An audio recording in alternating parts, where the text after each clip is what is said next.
Բանան թխվածքա բլիթներ, բայց կատնաշոռով ու առանց բանանի։ Այս փխրուն ու նուրբ թխվածքա բլիթները այնքան համեղ են, որ առաջին հայացքից սիրահարվելու եք, իսկ պատրաստվում են շատ պարզ բաղադրիչներով։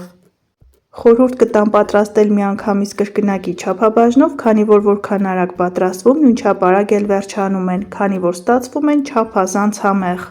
Մեկ բանան թխվածքա բլիթը պարունակում է մոտ 10-ից 13 գրամ շաքարավազ, ստացվում է միջին քաղցրություն ունեցող թխուկներ, դե եկեք միասին պատրաստենք։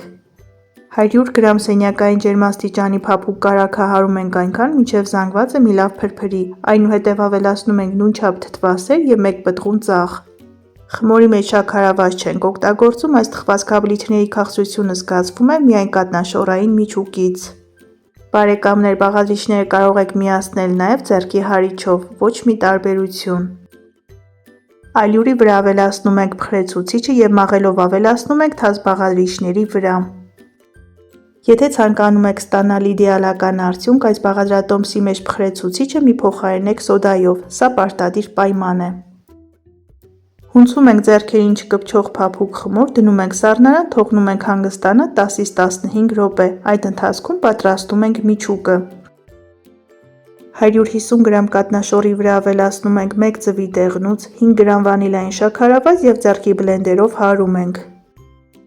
Որպեսզի ստանանք նուրբ թեթև միջուկ, շաքարավազի փոխարեն կօգտագործենք շաքարի փոշի, մեզ անհրաժեշտ է 100 գրամ։ Բաղադրատոմսի մեջ օգտագործվող բոլոր բաղադրիչների հստակ չափաբաժինները ինչպես միշտ կգտնեք նկարագրությունների բաժնում, որը գրված է տեսանյութի ներքևի հատվածում։ Շաքարի փոշին ավելացնելուց հետո կատնաշոռը մի փոքր թուլանում է, որպեսզի այն թխվածքա բլիթների միջից թխվելու ընթացքում դուրս չգա, կօգտագործենք նաև 30 գրամ ալյուր։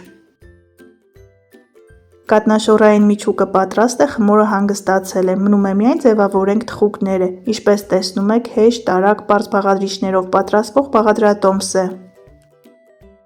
Ստացված խմորը բաժանում ենք 10 հավասար մասի, այնուհետև գնդում ենք։ Եթե ձեր երեխաները կատնաշոռ չեն սիրում, սա լավագույն տարբերակն է այն նրանց սննդակարգում ներառելու համար։ Երեխաները այս թխվածքա բլիթները շատ են սիրում։ Բացում ենք գունդը, ծայրի հատվածում դնում ենք 1 ճաշի գթալ կատնաշոռային միջուկ և խոհանոցային թիակի օգնությամբ այսպես հեշտությամբ գլանաձև փաթաթում ենք։ Ծայրերը ամրացնելուց հետո տալիս ենք բանանի տեսք, այսպես ձևավորում ենք բոլոր թխուկները։ Այս թխվածքա բլիթներին տալիս են մի քանի անուն՝ բանաններ, կատնաշոռիկներ, ինչպես նաև լուսին թխվածքա բլիթներ։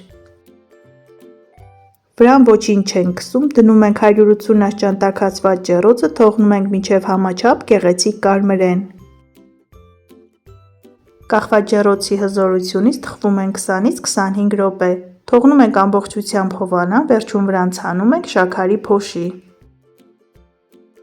Ստացվում են չափազանց նուրբ, փխրուն թխվածքա բլիթներ, որի համից չեք հագենա։ Մեկ գավաթ սուրճ կամ թեյ ենք պատրաստում և վայելում ենք։ Բարի ախորժակ։